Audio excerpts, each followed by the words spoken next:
Hello everyone, আজকে আমরা বানাচ্ছি চিলি কাবলি ছোলা। হ্যাঁ, ঠিকই শুনছো। এটা কোনো রকম পনির না, কোনো রকম টোফুও না, এটা হচ্ছে কাবলি ছোলা। তার জন্য চলো নিয়ে নিতে হবে সবার প্রথমে কাবলি ছোলা। কাবলি ছোলাগুলোকে ভালো করে আমি জল দিয়ে ধুয়ে নেবো, ধুয়ে নিয়ে ওভারনাইট ভিজিয়ে রাখবো।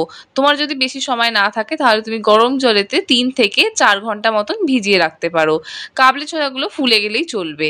এরপর আমরা এই কাবলি ছোলাতে দিয়ে দেবো কাঁচা লঙ্কা, এবারেতে দিয়ে দিচ্ছি একটুখানি চাট মশলা, আর দিয়ে দেবো স্বাদ মতো নুন। সমস্তটাকে মিক্সিতে ভালো করে ব্লেন্ড করে নিতে হবে। ভালো করে দেখো আমি মিক্সিতে দিয়ে ব্লেন্ড করে নিচ্ছি। তোমরা যদি মিক্সিতে না চাও শিলনোড়াতেও ব্লেন্ড করে নিতে পারো। এরপরে আমরা কড়াতে তেল গরম করব। একদম অল্প পরিমাণে আমি সাদা তেল দিচ্ছি। তেলটা হালকা গরম হয়ে গেলে আমি এই যে পেস্টটা বানালাম এই পেস্টটা এর মধ্যে দিয়ে দিচ্ছি। এবার সমস্তটাকে খুন্তি দিয়ে ভালো করে নাড়াচাড়া করব, যাতে যে এক্সেস জলটা আছে সেটা যেন শুকিয়ে যায়। লো ফ্লেমে দেখো আমি এরকমভাবে খুন্তি দিয়ে সমস্তটাকে ভালো করে নাড়ছি, যেন ডালটাও ভালো মতো কুক হয়ে যায়। আর সমস্তটা দেখো এরকমভাবে লো ফ্লেমে করবে। যখন জিনিসটা অলমোস্ট হয়ে আসবে তখন দেখো একটা টিফিন কৌটোতে এইরকমভাবে অয়েল ব্রাশ করে নিতে হবে। তোমার কাছে যদি অন্য কোনো চৌকো মোল্ড থাকে তুমি তাতেও এই কাজটা করতে পারো। এইরকমভাবে অয়েল ব্রাশ করে নিতে হবে। এরপর আমাদের দেখো মিক্সচারটা যখন থিক হয়ে যাবে আর জলটাও দেখো কমে এসছে, গরম অবস্থাতেই আমরা এইরকমভাবে মোল্ডের মধ্যে ট্রান্সফার করে দেবো।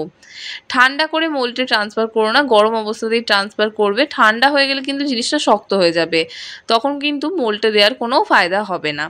দেখো মোল্ডে দিয়ে দেওয়া হয়েছে। এবার এটা বন্ধ করে আমরা এটাকে আমরা অন্তত 5 থেকে 10 মিনিট মতন ফ্রিজে রেখে ফ্রিজ করে নিয়েছি, যাতে জিনিসটা সম্পূর্ণ ভালোভাবে সেট হয়ে যায়। দেখো কি সুন্দর একটা চৌকো শেপ এসে গেছে। এবার একটা ছুরির মাধ্যমে ছোট ছোট করে আমরা এগুলোকে টুকরো করে নেবো। যেরকমভাবে আমরা পনিরের কিউব কাটি ঠিক সেই রকমভাবেই আমরা এগুলোকে কেটে নিচ্ছি। সাবধানে ভালোভাবে দেখো এরকম করে ধীরে ধীরে কেটে নিতে হবে।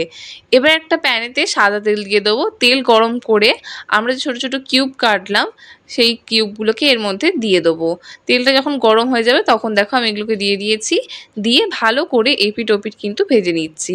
যেরকমভাবে আমরা পনিরের কিউবগুলোকে ভাজি এপিট ওপিট করে ঠিক সেই রকম করেই দেখো আমরা ভেজে নিচ্ছি এটাকে।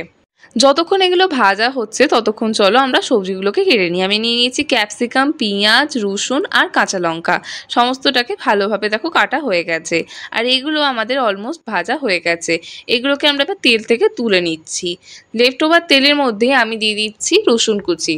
রসুন কুচিগুলো দেখো যেন মনে হচ্ছে পুরো নাচছে তেলের মধ্যে, কি সুন্দর লাগছে। খুন্তি দিয়ে একটু ভালো করে নাড়াচাড়া করে দেবো। এবার রসুনগুলো হালকা ভাজা হয়ে গেলে আমি দেখো পেঁয়াজগুলোকে দিয়ে দেবো। এবার দিয়ে দিচ্ছি ক্যাপসিকাম আর পেঁয়াজগুলোকে আমি ভালো করে সটে করে নিচ্ছি। এবার হালকা সটে হয়ে গেলে দিয়ে দেবো কাঁচা লঙ্কা কুচিগুলোকে। সমস্তটাকে ভালো করে মিক্স করে নেবো। এবার দিয়ে দিচ্ছি আমরা টমেটো সস, চিলি সস আর দিয়ে দেবো অল্প পরিমাণে সয়া সস। এবার দিয়ে দিচ্ছি স্বাদ মতন চিনি। সমস্তটাকে ভালো করে মিক্স করার আগে দিয়ে দেবো স্বাদ মতন নুন। এবার সমস্তটাকে খুন্তি দিয়ে ভালো করে মিক্স করে নিতে হবে। সবজিগুলো হালকা মিক্স করে নেওয়ার পর আমি একটু জল দিয়ে দিচ্ছি। জল দিয়ে আমরা যে কাবলি ছোলাগুলোর কিউবগুলোকে ভেজেছিলাম সেগুলোকে এর মধ্যে দিয়ে দেবো। দিয়ে সমস্তটাকে একটু ভালো করে আমরা ফুটিয়ে নিচ্ছি।